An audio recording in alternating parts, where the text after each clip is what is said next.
Bismillahirrahmanirrahim.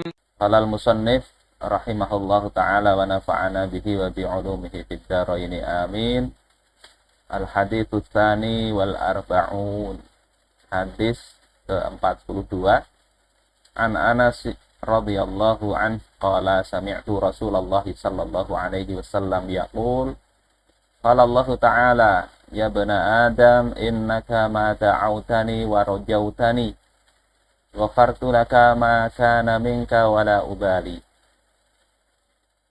Ya bani Adam law balagat dhunubuka ananas sama thumma astaghfartani ghafartu lak. Ya bani Adam innaka law ataitani bi qurabil ardi khataya thumma laqitani la tusyriku bi syai'a la ataituka bi qurabiha maghfiratan. Rawahu Tirmidzi wa qala haditsun hasanun sahih. Hadis ke-42 ini berbicara tentang bagaimana luasnya ampunan Allah Subhanahu wa taala. Diriwayatkan dari sahabat Anas bin Malik radhiyallahu an. Ada beberapa poin di sini. Poin pertama, ya bani Adam, wahai anak Adam. Innaka ma da'autani. Sesungguhnya selama engkau berdoa kepadaku, meminta kepadaku, maknanya adalah bimaghfirati dzunubik, dengan minta ampunan terhadap dosa-dosa engkau. Warajautani, dan engkau berharap kepadaku, yakni engkau berprasangka bahwasanya aku akan memberikan ampunan kepada engkau. Ghafartu laka ala ma kana mink, maka aku akan mengampuni dosamu seberapapun besarnya. Wala ubali, dan aku tidak peduli lagi. Ini kata Allah Subhanahu wa taala, poin pertama. Jadi disyaratkan selama engkau minta ampun dan berharap. Kemudian sambungan hadis ini, ya bani Adam, wahai anak Adam, lau balagat dzunubuka ananas sama. Andai kata dosa-dosa engkau itu sampai setinggi langit, besar sekali dosanya. Tumastaghfartani, kemudian engkau mohon ampun kepadaku. Ghafartu lak, maka aku akan ampuni engkau. Saudara-saudaraku sekalian rahimakumullah, dari dua kutipan tadi kita bisa ambil dua pelajaran, dua syarat. Bahwasanya ampunan Allah Subhanahu wa taala itu diberikan, pertama syaratnya berdoa, minta ampun. Yang kedua disertai dengan adanya husnudzon, berprasangka baik kepada Allah bahwasanya Allah itu mengampuni. Sehingga di dalam hadis lain itu dikaitkan oleh Imam Ibnu Hajar Al-Haytami dengan hadis ana inda dhanni abdi bi, aku itu bersama dengan prasangka hambaku. Jadi jangan sampai kita berpikir Allah itu kehabisan ampunan. Seberapapun dosa seorang hamba, ampunan Allah jauh lebih besar dari itu. Akan tetapi perlu diperhatikan, ini saya kutipkan walaupun di syarah hadis ini tidak ada, tapi di kitab yang lain ada perkataan Al-Hasan Al-Basri, seorang tabi'in.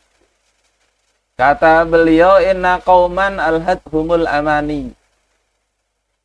Sesungguhnya ada suatu kaum yang angan-angan itu telah melalaikan mereka. Tertipu dengan angan-angan. Merasa Allah ini maha pengampun, maha pemaaf, tapi bisa dia tertipu dengan itu.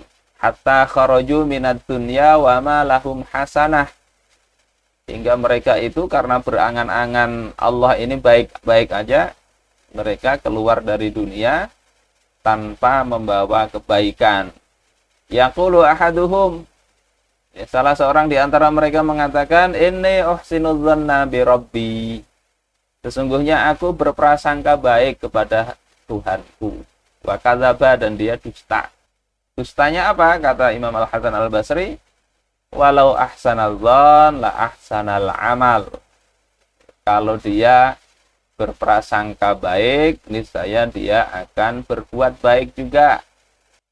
Kemudian yang terkait tadi, wama ubali tadi, aku nggak peduli lagi berapapun dosamu. Ini ada sebuah hadis diriwayatkan oleh Imam Muslim, bahwasanya aznaba abdun zamban. Ada seorang hamba yang dia berbuat dosa. Kemudian dia mengatakan, Allahumma ghfirli dzambi. Ya Allah, ampuni dosaku.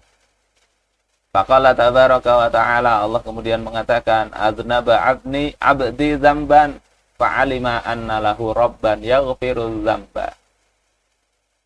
Hambaku telah berdosa dan dia tahu bahwasanya dia punya Tuhan yang mengampuni dosa.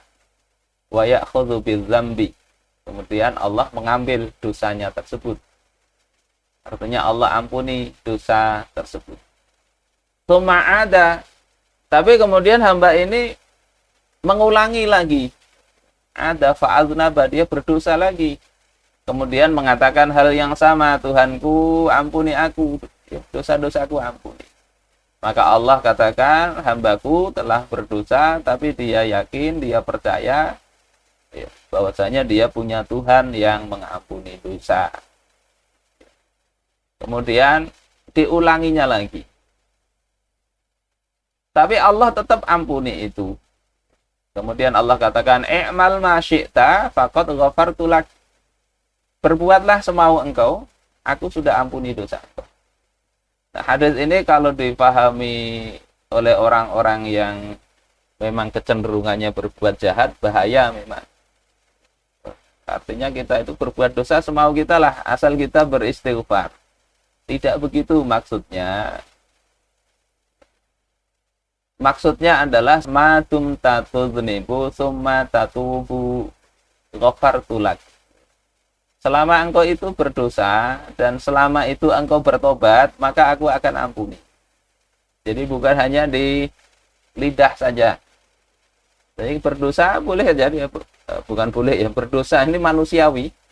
Tetapi kemudian dia bertobat dengan tobat yang betul-betul Allah ampuni. Kemudian dia terjatuh lagi kepada kesalahan, bertobat lagi, Allah ampuni juga. Itu luasnya ampunan Allah Ta'ala. Pertama itu tentang minta ampun. Lakinna du'a sababun muqtadalil ijabah ma'a istikmali syara'itih wa antiqai mawani'i. Akan tetapi tadi doa, yakni doa minta ampunan, istighfar, itu kalau terpenuhi syarat-syaratnya. Kemudian kosong dari pencegah-pencegah dari diampuninya dosa. Min a'zami syara'iti hudurul qalbi wa raja'ul ijabah minallahi ta'ala. Di antara syarat yang paling besar itu adalah hadirnya hati dan berharap kepada ijabah dari Allah Ta'ala.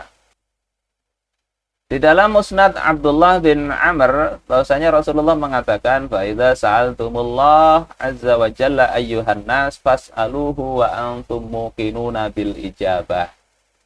Kalau kalian meminta kepada Allah azza wa jalla, wahai manusia, maka mintalah dalam kondisi kalian itu yakin akan diijabah, akan dikabulkan oleh Allah Ta'ala. Fa inna Allah la yastajibu li'abdin da'ahu an dhahri qalbin ghafil. Sesungguhnya Allah itu tidak akan mengijabah, tidak akan mengabulkan permintaan hamba, baik itu doa untuk mendapatkan kemanfaatan atau doa tadi untuk agar diampuni oleh Allah Ta'ala, kalau dia berdoa an dhahri qalbin ghafilin, dari hati yang lalai. Ini saudara-saudaraku sekalian yang dimuliakan Allah Ta'ala. Jadi minta ampun harus betul-betul muncul dari hati, bukan sekedar dari lisan semata. Kemudian syarat ketiga di dalam hadis tersebut adalah tidak menyekutukan Allah Subhanahu wa Ta'ala. Innaka law ataitani bi qurabil ardi khataya. Wahai anak Adam, kalau engkau datang dengan kesalahan sebanyak isi bumi. Tsumma laqitani la tusyriku bi syai'a. Kemudian engkau menjumpaiku dengan tidak menserikatkan aku dengan sesuatu pun, la ataituka bi qurabiha maghfirah. Aku akan datang kepada engkau dengan memberi ampunan sepenuh bumi pula. Akan tetapi kita perlu tegaskan lagi bahwasanya yang dibahas di dalam hadis ini yang perlu tobat tadi itu adalah dosa-dosa besar.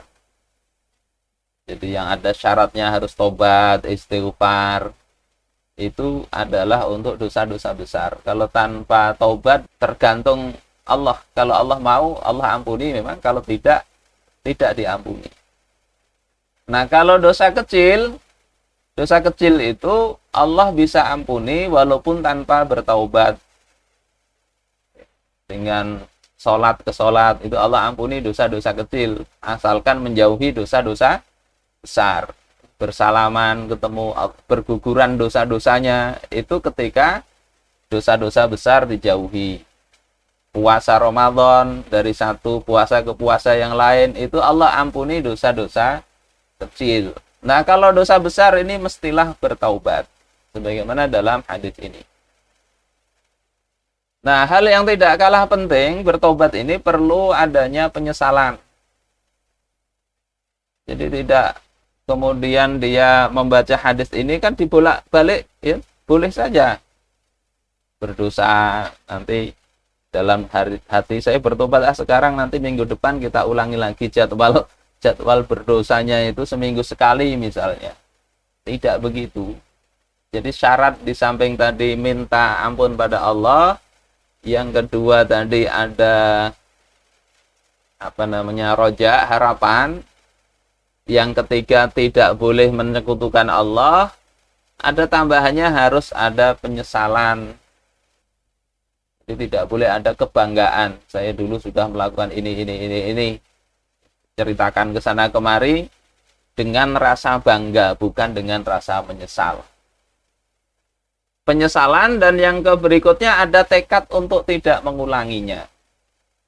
Jadi kalau bertobat hanya di lidah saja, di dalam Fathul Mubin dikatakan, ya, anna man qala astaghfirullah wa atubu ilaih wa huwa musirrun biqalbihi 'alal ma'siyah kadzibun athimun.